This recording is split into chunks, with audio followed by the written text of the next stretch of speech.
से होचंदी जटिया बाबा महोदय जटिया बाबा महोदय जे कि बगुड़ामुखी साधक तांको मु आपण को देखाइबी बाबा को आमंत्रण करुच्ची दयाकोरी एठाई आसतु बाबा को आमंत्रण करुच्ची जे कि हमर बगुड़ामुखी साधक तो किसी कहवाई बादल ना दौर जटिया भाई ना कह उठा पाके आगे डर मारुला तेणु मुझे टाणिकी आनी आपण मैंने कहीं खराब भावे ना तेणु जटिया बाबा आपंकर कहे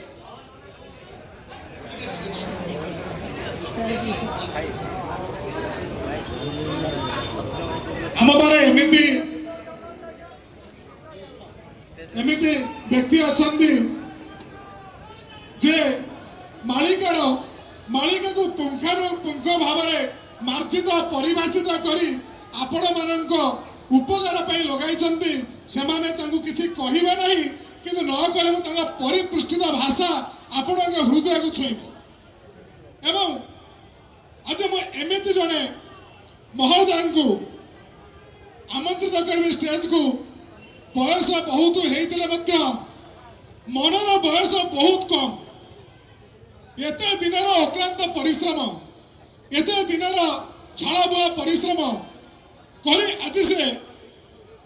जड़े आदर्श शिक्षक जड़े सुमधुर पाला गायक एवं जड़े एमती पंचसखा एवं मालिका एवं जगन्नाथ भक्त एवं भल एस्ट्रोलॉजर से महान व्यक्ति तांकर पुस्तक अच्छी जार पुस्तक ना हूँ मुक्ति पथ से शेष जिनस हूँ मुक्ति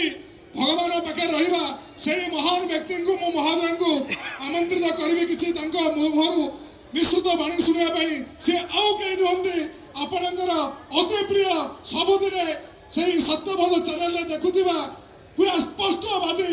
एवं निश्चित बाणी मनीष दिव्य हरिचंदन मो महाशय को आमंत्रित करी मुखर किसी शुणापी ये बयस ये जगार आम पाखे पहुंची आपण मान भल पाऊा से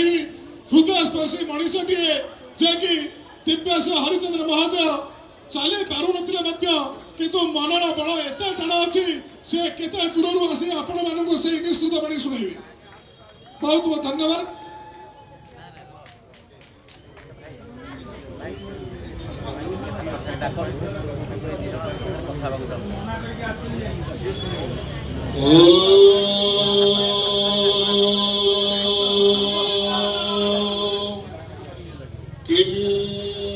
गुरुदेवाय विद्महे प्रेम दाताय धीमहि तन्नो गुरु माधव प्रचोदयात्। ओंकार बिंदु दुप्तस्य प्रधरासने अच्युतानंद लिखिले ब्रह्मेश्वर बाण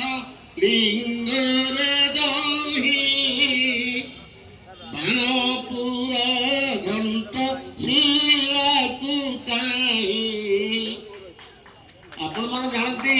ये ओडिसा रे बहुत बाणपुर अछि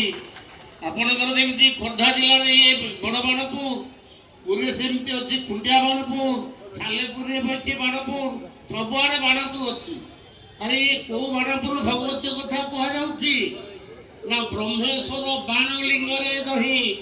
बाणपुर घंट शिला को चाहि जो बाणपुर रे ब्रह्मेश्वर महादेव थिबे आपण माने जोठी बचंती ताको प्राण 131 मुक्तेश्वर सोमेश्वर प्रभृति 5टा लिंगेश्वर महादेव थिबे जो ब्रह्मेश्वर का चारिपटे ब्रह्मेश्वर बाणलिंग रे दही बाणे बाणपुर घंट शिला को चाहि से को बाणपुर हेबे उत्पत्ति कंडर कूलर हेबे संपत्ति से ब्रह्मेश्वर महादेव के निकट में घंटशिला मुंडिया पाखरे भगवती के निकट में बाणपुर निकट में भगवती जन्मलाभ करेंगे स्वयं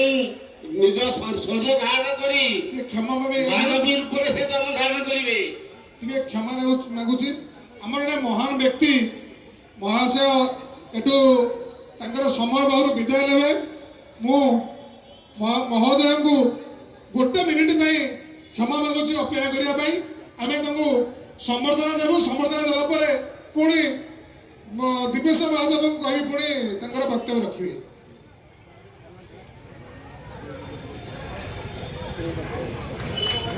ଆମର ଏମିତି ବ୍ୟକ୍ତିତ୍ୱ ଯାହାଙ୍କ ନାଁ ଆମେ କହିପାରିବୁ ନାହିଁ, ଯାହାଙ୍କୁ ଆମର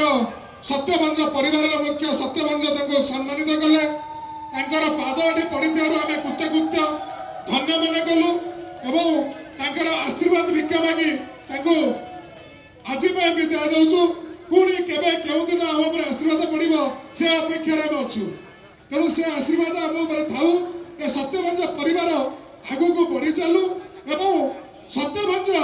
ଚ୍ୟାନେଲ ଏ ପରିବାର ବିଶ୍ୱକୁ ବାର୍ତ୍ତା ଦେଉ। କାହା ମାଧ୍ୟମରେ ଏହି ସାଧୁ ସନ୍ଥ ମାଳିକା ଭକ୍ତ ମାଳିକା ସମ୍ମିଳନୀର ସମସ୍ତ ସଦସ୍ୟ ଏବଂ ଏ ଧରତୀ ଆକାଶ ଏବଂ ପୃଥିବୀ ସମସ୍ତ ମଣିଷ ସମସ୍ତ ଭକ୍ତ ମାନଙ୍କର ମନୋବୃତ୍ତି ଏବଂ ନିଷ୍ଠା ପର ନେଇ ଆଗେଇ ଚାଲୁ। ଏହା ଆମର ହରିବୋଲ ଜୟ ହରିବୋଲ ଜୟ ଜଗନ୍ନାଥ। ପୁଣି ଆମେ ଦିବେଶ ମହାଦେବଙ୍କୁ ହରିଚନ୍ଦ୍ର 2 ବର୍ଷ 6 ମାସ ମଧ୍ୟରେ ଆପଣମାନେ ନା ଭଗବତୀ କି ଦର୍ଶନ ପାଇବେ। ସେ କ'ଣ କରିବେ, ସେ କାହିଁକି ଆପଣମାନଙ୍କ ପାଇଁ ଏଠି ଅଛନ୍ତି, ଆପଣମାନଙ୍କୁ ଏ କଳିକାଳର ଯେଉଁ କରାଳ ପରିଣତି ଭୋଗ କରିବାକୁ ଅଛି ଏଇ ଶନି ମହାଦଶା 2.5 ବର୍ଷ ମଧ୍ୟରେ, ସେଥିରୁ ମା ଭଗବତୀ ଆପଣଙ୍କୁ ରକ୍ଷା କରିବ। ଜଗନ କୂଳ ସେହୁ ବିନାଶିବ, ସାତ ଯବନ ଉତ୍କଳେ ରଖିବ। ଆପଣମାନଙ୍କର ବିରୁଦ୍ଧାଚରଣ କରୁଥିବା